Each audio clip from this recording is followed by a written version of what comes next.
Okay. I will continue where I stopped the last time. So, in the last lecture we talked about representing 3D shapes, focus on sampling, collecting the data, developing 3D models, and then simplifying those models so that you do not lose much accuracy, but you can gain efficiency. So, now let us assume that we have such models, then the next step you want to do is you want to compare two such models. So, how do we compare two shapes? Like all of you have seen algorithms for comparing strings, but now we are no longer in one dimensional world, we are sitting in multi-dimensional world. So, how we compare 3D 2D or 3D shapes. So, I will start by very basic problem and then slowly build upon and give you sort of more and more difficult versions of the problem. So, let me start with a very simple version, that suppose you have two sets of points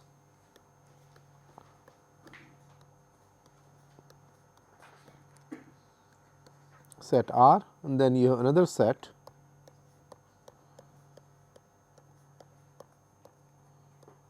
B.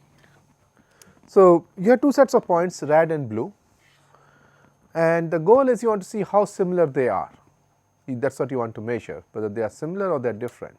So, the first question is how we define similarity, and there is no unique definition, and let me tell you the general paradigm that is used to measure similarity. So, the first step is if you want to see that they are similar, then you want to do a mapping from the red points to the blue points or vice versa. We keep one point fixed and let us say I will try to map one point to the other, one set to the other set and see how well I can do the mapping. So, the first step will be to define a map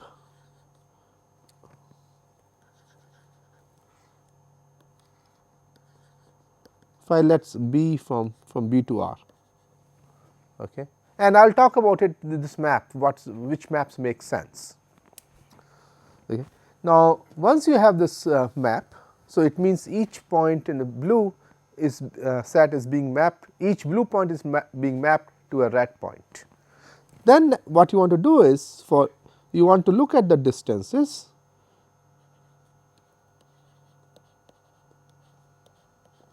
So, suppose this blue point is mapped to this point, then you want to look at the distance between these 2 points, right. If the 2 point sets are identical, then if you do the right mapping, then what will happen, this distance will be 0. Okay. Now, you do this, you want to do this map point, this you look at this value, then there are different norms you can take. You can, for example, you can look at the maximum value,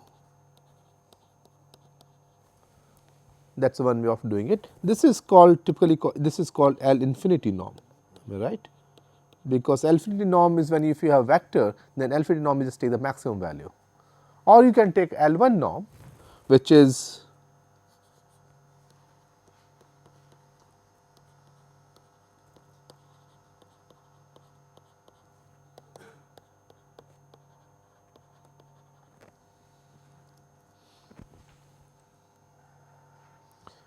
the other norm that is used a lot is L2 norm.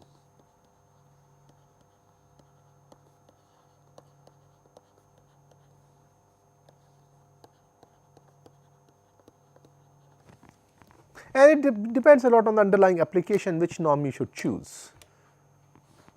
The max is guarantees that all the points are whatever value I give you within that distance the mapping, but then it is very susceptible to outliers. Other extreme is take the L1 norm, it takes averaging, but then you may not want to like the thing that if all the points are very close to each other map very well, but one points map very far, is smoothing will not recognize that, and then some people do L2 norm, and L2 norm has certain other properties, nice properties. So, these are 3 norms that are used quite a bit in practice. Okay. Now, let us talk a little bit about this map phi. What do you think is the most obvious choice for this map? If you have point B, blue point, which red point you should map to?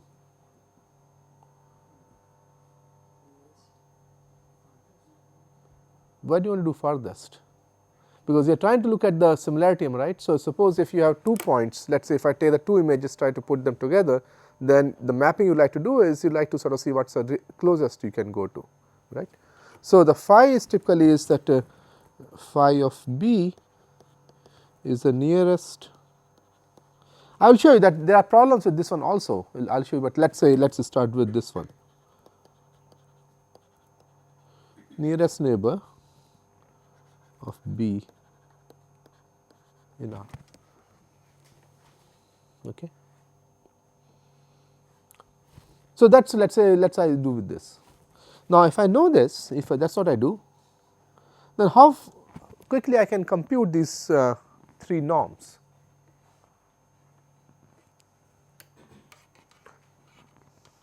Now, the main thing is I need to compute, given a point B, I need to compute phi B, because once I do that, then the rest of it is pretty easy. So, how will you compute phi B?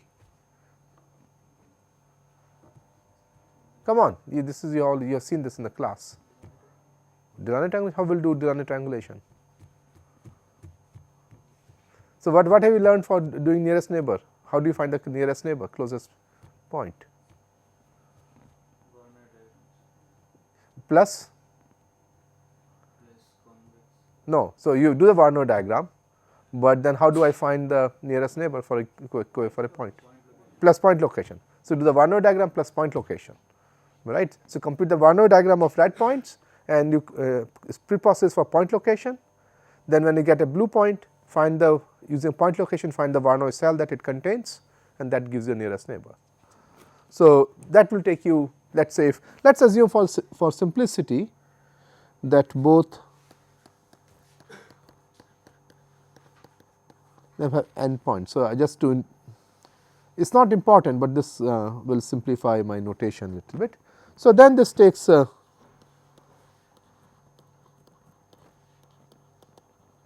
log n time in 2 dimensions, right, because that is a story.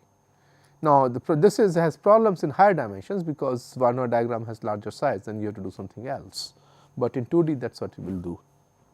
Okay. Now, what do you see the problem with this map?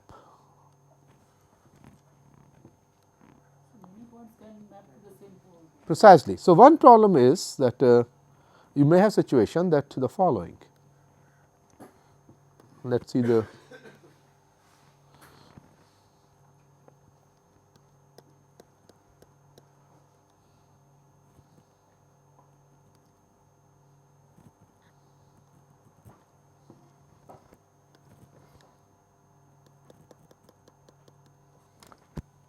right. So, you have a, let us say need not be in a circle, there are some cluster. If you have such set of blue points, certainly red and blue points look very different, but with this one all the blue points will map to the single red point, and the distance between the blue point and its nearest neighbor is pretty small, and that does not gives you a very small similarity, even though they are not similar. Okay, so, this I can quickly fix, and that is what is. So, this is let me go back a little. This one is called directed Hausdorff distance.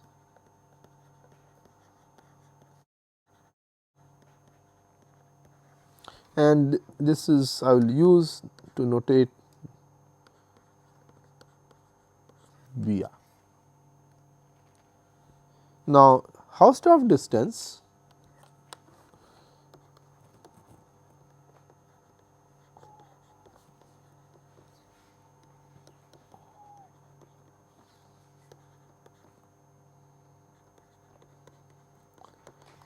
so notice what you notice is if I expand this business phi b.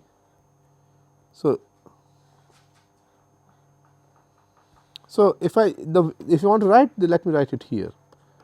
HBR is the maximum, B belongs to B, and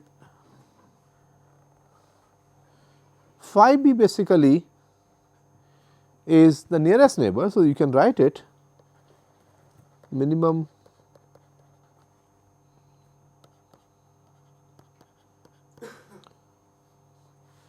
So, this is basically b minus phi b by definition, so we have defined it, right. So, you are taking nearest neighbor. So, now what you notice is that this is not symmetric for b and r, and intuitively if A is similar to B, then B should be similar to A, okay, because it does not make sense to say that A is similar to B, but B is not similar to A. And if you look at the problem with this one is that if you do the mapping of blue to red, then it is very small, but if you try to map red points to its nearest neighbor, then the distance is large. So, if you have done the mapping for red, then you will not get the distance to be small, you will get the distance to be large. So, what you define is HRB, the Hausdorff distance is maximum to H capital H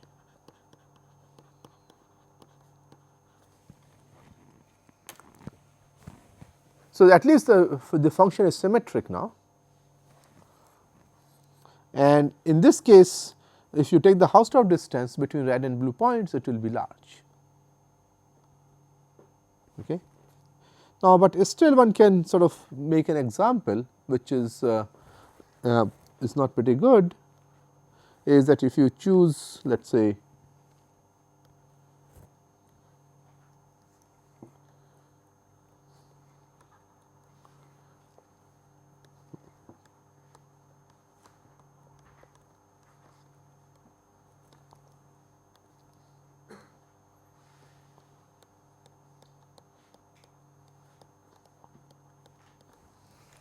now, if I do this point set, again they are not very similar, but again if I look at the symmetric one, the Hausdorff distance, that is also small.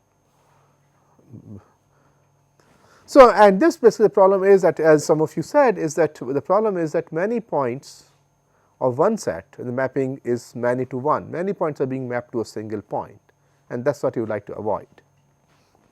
So, the other extreme for phi is the following, that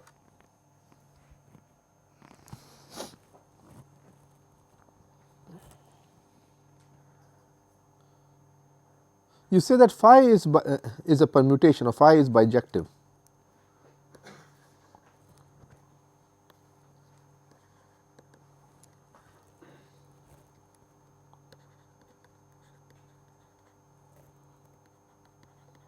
So, it means that what you want to do is, if the point sets are the similar same size, if they are R and B, what you want to do is you want to do one to one mapping. Okay. So, it is a one to one mapping between.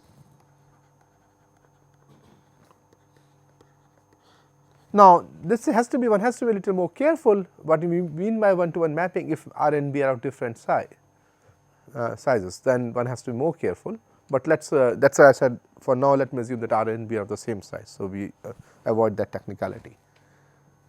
Then we say that we want to do matching 1 2.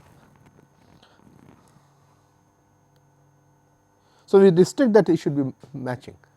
So, you would like to again compute the function phi, so that each blue point is mapped to a nearby red point, but you want to insist that no two blue points match the same red point, and you compute a match. So, this basically says that you want to compute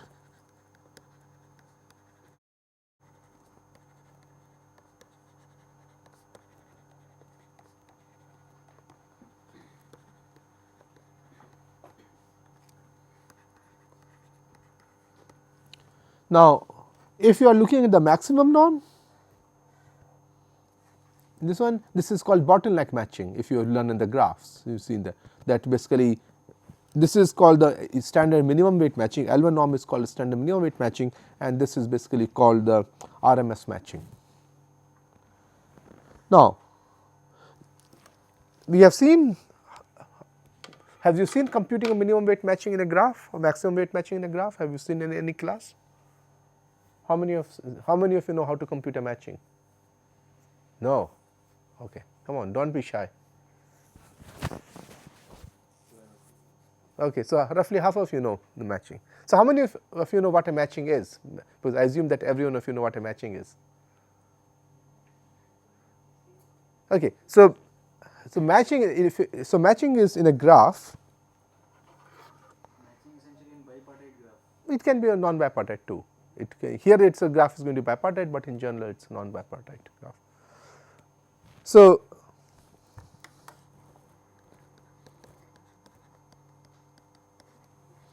if you have a graph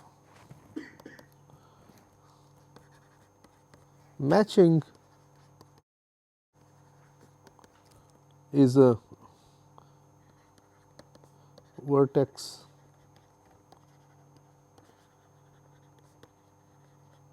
so you want to choose a subset of edges so that the no two edges share a single vertex, share a vertex. So, they are vertices are disjoint. So, you can ask, there are various versions people talk about. Now, you can also assign a weight, let us say, maybe make them positive weights, and either if the graph is unweighted, the goal becomes to find a larger size matching, find the matching with the maximum number of edges in a graph, or if it is a graph, either you can talk about the maximum weight matching, that find the matching of the maximum weight, or you can say, let us say, find the largest matching, size matching, but among them find the matching with the minimum weight. So, there are different versions of the problem doing it. Now, so this is one of the earliest combinatorial optimization problem that was studied, and when Edmonds came up with this algorithm, what is called the Hungarian method, and what was surprising at that time was this is in 50s. So, you have to think about before most of you were born, if not all of you, all of us were born, was that algorithm was just in infancy. People had not really thought about big O notation did not exist, and we are not doing it. And the only thing I think if you want to find is something like a matching, the only thing that people thought about was just do a brute force exhaustive search, and then there are exponential number of options, and people were surprised that you do not have to do all exponential number of options, you can just do polynomial number doing, and that was a big major breakthrough at that time, because people did not think that you could do this. So, that was a major breakthrough, this matching at that time, polynomial time algorithm. So, this was before NP, the concept of NP existed. So, people were not thinking in terms of NP versus P. Isn't Hungarian method due to who? No, it's a Edmond is in general graphs, right? Yeah, Edmonds is in general graphs, yes. So, Kuhn is a Hungarian method that is done at, so basically based on linear primal dual method for linear programming, that was it was done. Okay. So, now in our case the graph is R union B and edges are R cross B. So, it is a bipartite graph,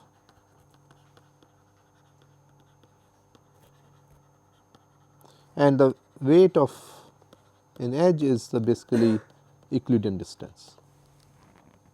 Okay. And now, so you can use a graph matching algorithm to compute a minimum weight matching. Now, what is the running time of a matching, a minimum weight to perfect matching in a graph? People who know the matching algorithms. Pardon? M square? No. Because I am talking about minimum weight, computing minimum weight perfect matching, not maximal matching.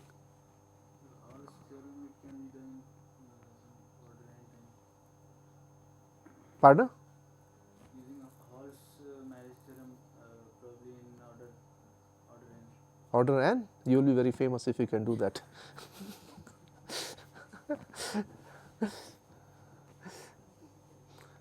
So, what is the best known algorithm for computing minimum weight matching, minimum weight perfect matching in a bipartite graph?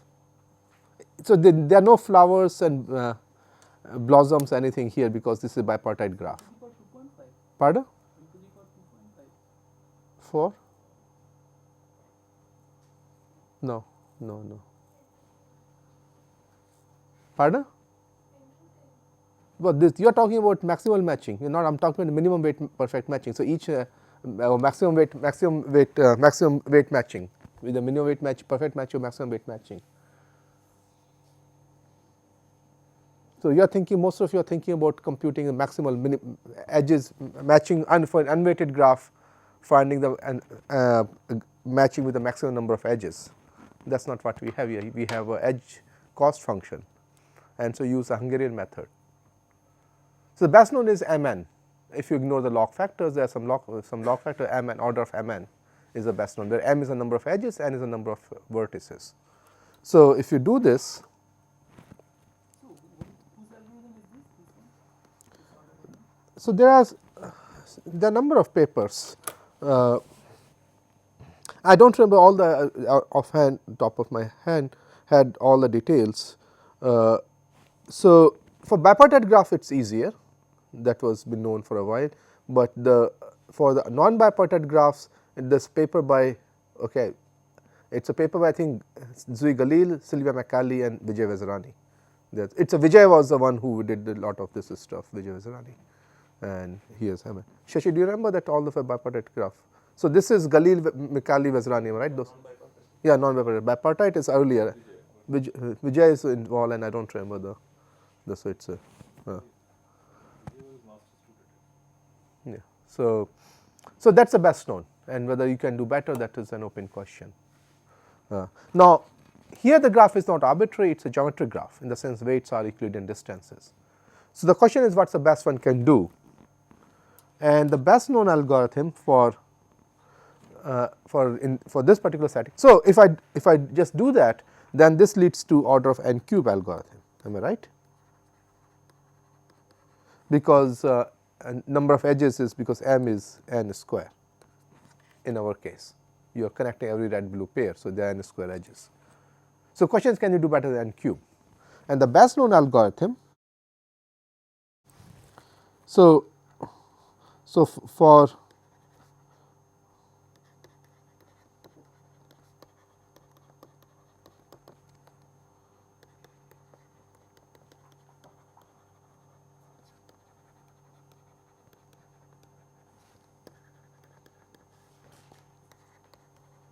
roughly I will put tilde because I want to ignore polylog factor. So, roughly quadratic time, it takes near quadratic time, and there is no lower bound of course, and we do not know whether one can do better than, is there a subquadratic algorithm to compute the minimum weight matching.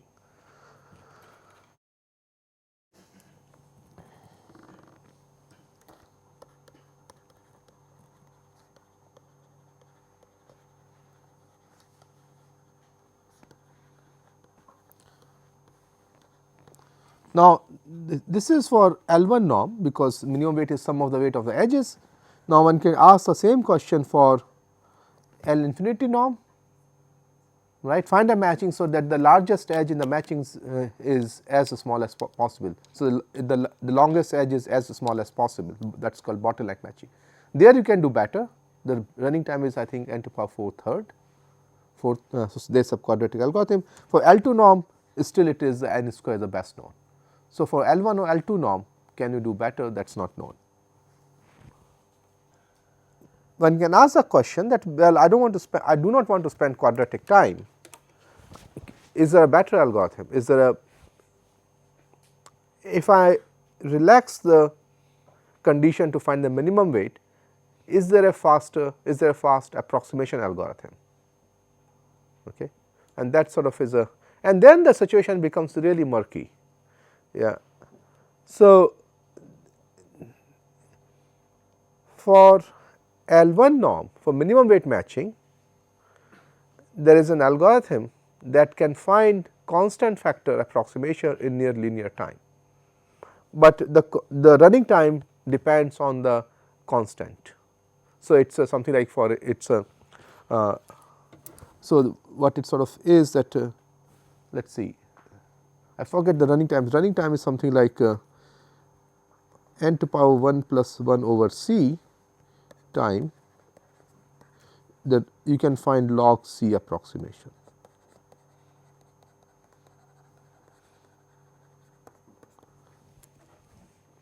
So, what is not known is, can I do factor 2 approximation in n log n time or something, that would be nice.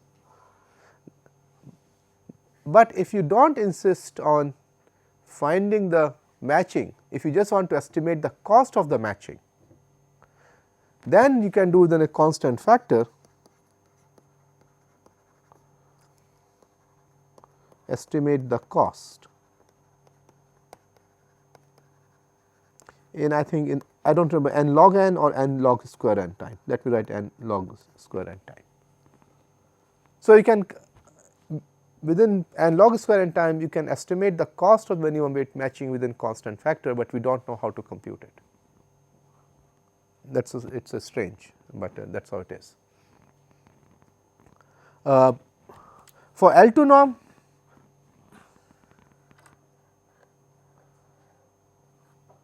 for this norm, the best known algorithm, if you want to find within constant factor, the running time is 10^3 half.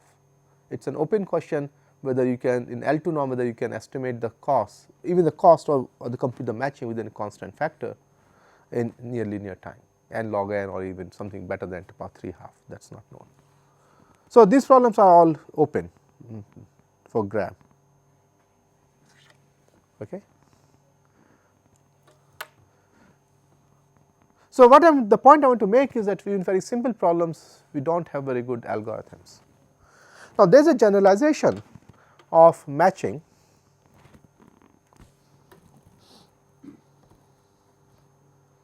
so what is called the earth movers distance.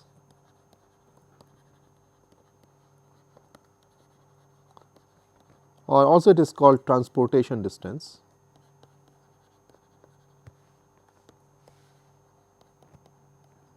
which is used quite a bit nowadays, is the following, that you have, let us say, let me describe in the for the graph or for points, and it does not really matter.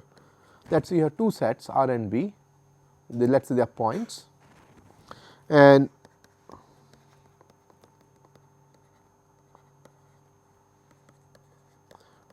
they need not be the same same size, but it does not matter. And then you are given a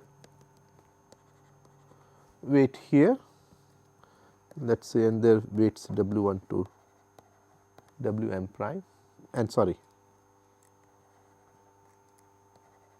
and so that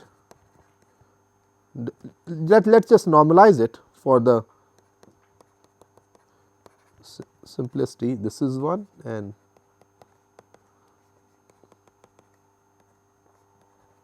is one. Okay.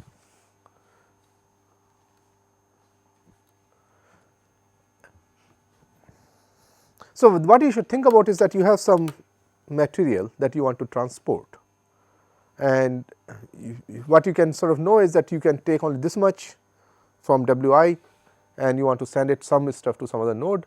So, transport it, and of course, all the material that is sent from Ri should be Wi, and all the material that should reach to the Bj, it should be W prime j, right. So, that is what you want to do, and you send it along the edges, and total transportation cost, the cost of sending whatever x item is proportional to x times the distance, and you want to minimize the total transportation distance. So, why is this sort of comes naturally? It comes naturally in comparing, in measuring the similarity between two distributions or two images. So, think about that you have two distributions, which is I represent as a histogram. So, let us say this is one probability distribution and here is another probability distribution, let us say, and I want to know how similar they are. So, you think about what you think about, this is the histogram that I built is a pile of sand, and what you want to do, you want to move the sand from here to the places, so that you get the destination distribution, and the question is how much sand you have to carry, and that is basically, that is why it is called earth movers distance. So, it is used a lot for measuring the as you work in more and more data with uncertainty, measuring distributions, that is used quite a bit in practice, and also comparing images. Suppose you have two grayscale images and you normalize them, that the total level of the gray level is 1, sum of the stuff, and then you want to see how similar the two images are.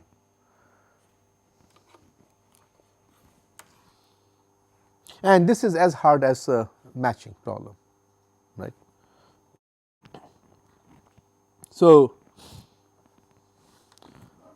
again the question is, finding exact solution seems hard, what kind of approximation one can do. So, matching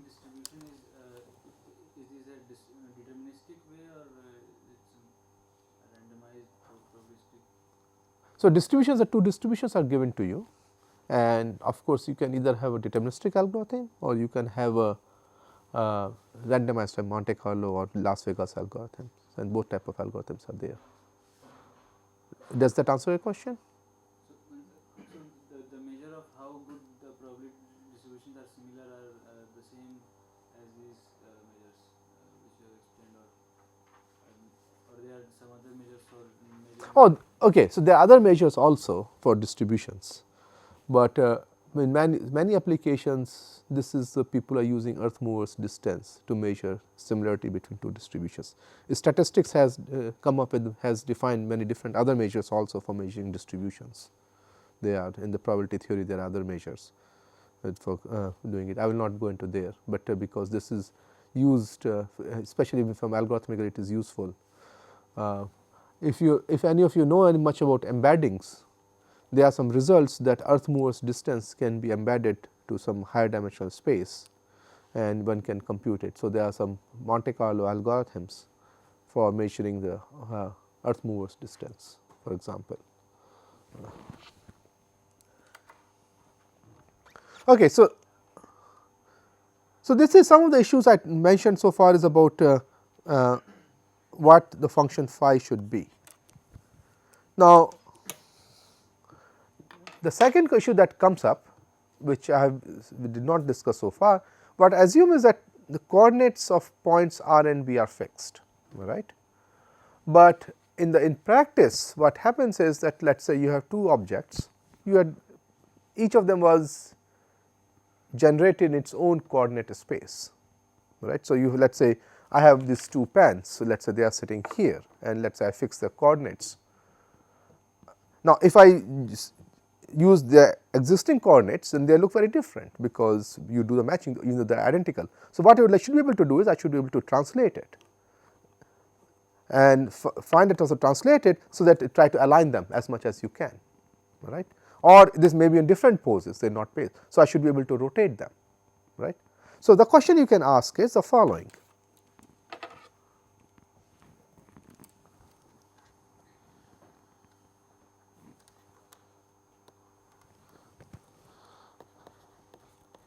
So, RB is a and let me do the following, let me introduce a notation. So, this format that I talked about, as generically let me define RB as a whatever choice you choose to measure the distance or similarity between R and B 2 points with the fixed embedding, they are embedded in the space. So, now what I can ask is the following, that and given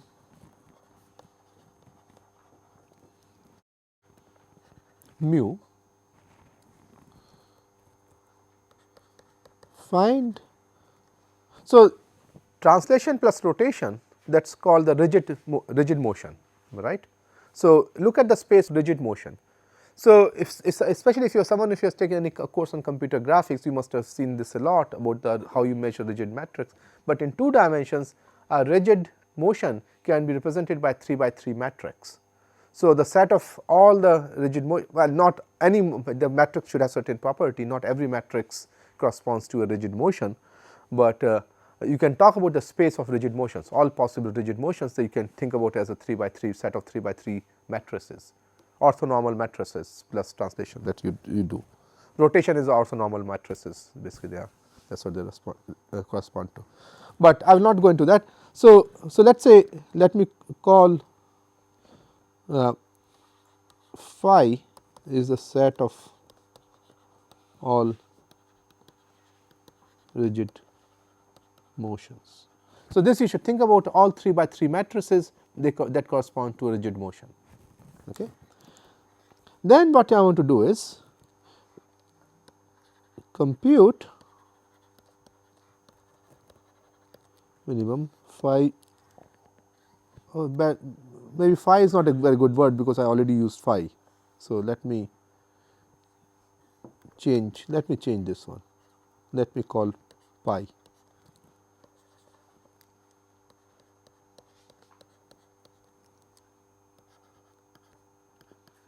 So, I am going to keep one set fixed and other set I will allow translation and rotation.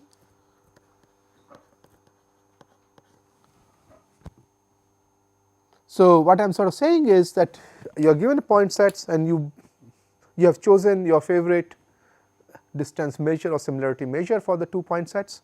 Now, what the game I want to play is that I keep one set fixed, other set I try to translate and rotate and align it, so that the similarity is as small as possible.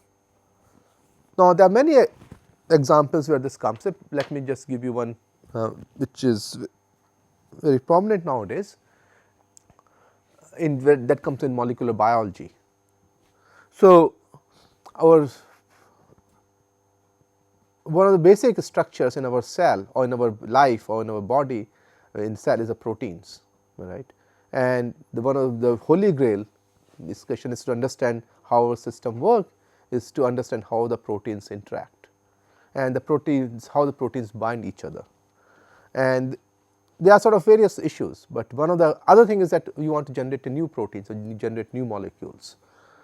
But on the underlying problem, so there is in the last I will say for maybe 20-25 years, people have basically said, okay, 3D structures of proteins, they are too complex, I will just work with sequences, and that is what genomics has focused on. Now, what may happens is that when you work with the sequences, you capture only certain similarity. You may have two proteins with very different sequences, but the structure might be similar and they interact with each other. So, just comparing sequences is not enough, you have to look at the structures. So, I will say about last 10 years, there has been much more work in comparing structures, molecular protein structures. And if you know anything about protein, there is a backbone and there are side chains on proteins. And the backbone you can think about is a polygonal chain sitting in 3D. And what you want to do is you have one backbone chain, you have another backbone chain, you want to take the one backbone chain and translate and rotate it and see how fast you can align it. That sort of is aligning it, translating and rotating it. Okay, so that's basically one application that sort of this comes, and there are many other applications one can give where you want to do this. Now, let us look at some of the very basic stuff and then see what one can do. Let me sort of, even though we didn't like this, let us take nearest neighbor and let me just take L2 norm. And I will not say why, but L2 norm has some nice property, a lot of convexity exists in the function. So, this is the measure of mu. Basically, each point is measured to its nearest neighbor, and I look at the sum of squares of distances.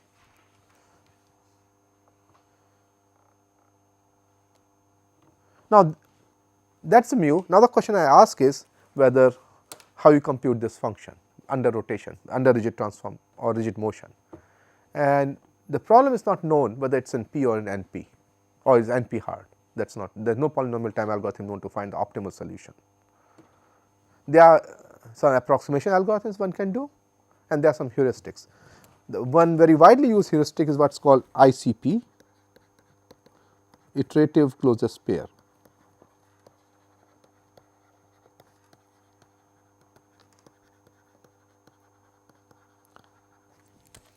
And here is the algorithm. So if you look at this algorithm, there are two choices. There are you think about there are two transformations. One is pi, which is alignment, rotation and translation, and other is map phi, which you are mapping each point to its nearest neighbor. So, the algorithm what it does is it iterates, as the name suggests, it is an iterative algorithm.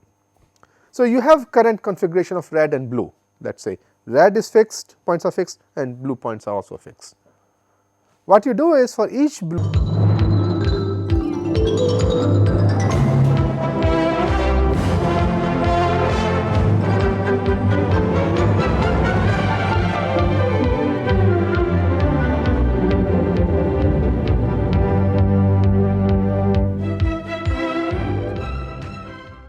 this function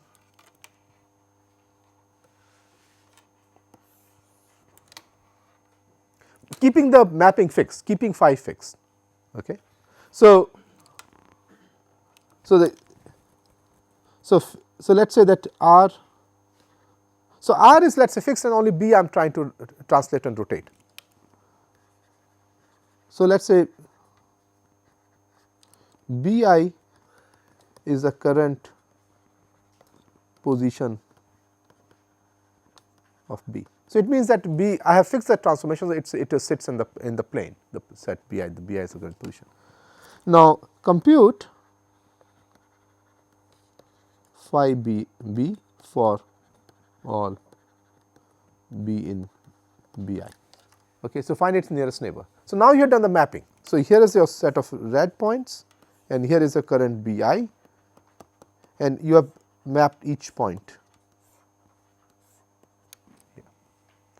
Now, you say that I keep this mapping, I am not going to change the mapping, but let us see how much I can translate and rotate, so that the sum of squares of distance is as small as possible. And surprisingly, it turns out to be convex optimization problem, and there is a closed form solution for this, which I will not tell you because the deriving is. But let me sort of tell you the following.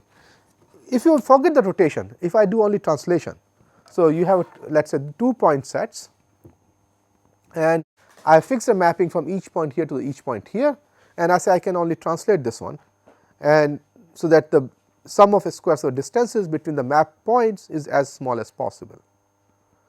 And can you guess what the translation will be? So, the question I am asking is that phi B I for is fixed, translate B I such that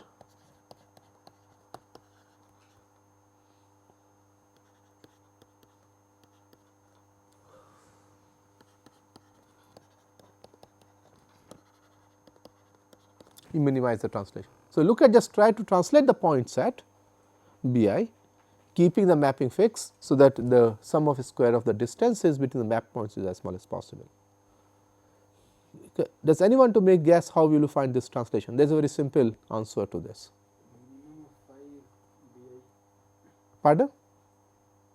Phi B I for all the points which I have found, I will take the minimum of that. I will want to average. So, what does average mean? Average may make some of the neighbors different. So, okay, so can you be more specific what you mean by average? Mean of phi of B I. So, what is that called?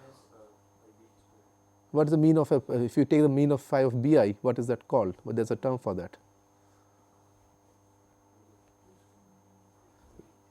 Centroid. So, what you do is you align the centroids. So, take the translation. So, you have a points here, you have a centroid here, and you have phi B, there is a centroid here. Do the translation so that the centroids maps to the centroid.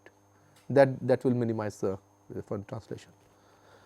And I will not have time to do derivation. When you do the rotation, that basically boils down to allows computing eigenvalue of a 3 by 3 matrix. It is a standard thing. If you just do this ICP on web, you will find the formula and all the derivation. It is a beautiful derivation doing it. So, one can do. So, basically one can find the translation and rotation by rigid transformation, so that for a fixed mapping you do that. So, you do that. So, compute. So, let me sort of generalize it. So, find this translation, am I right? Not translation, rigid motion. Map it there. So, now you have new B I. So, B I, so let us say arg min pi star is pi star B I. Do that. Now, you got a new point set. The B I, what you did, you started with B I, you moved it to the new position. Now, you repeat.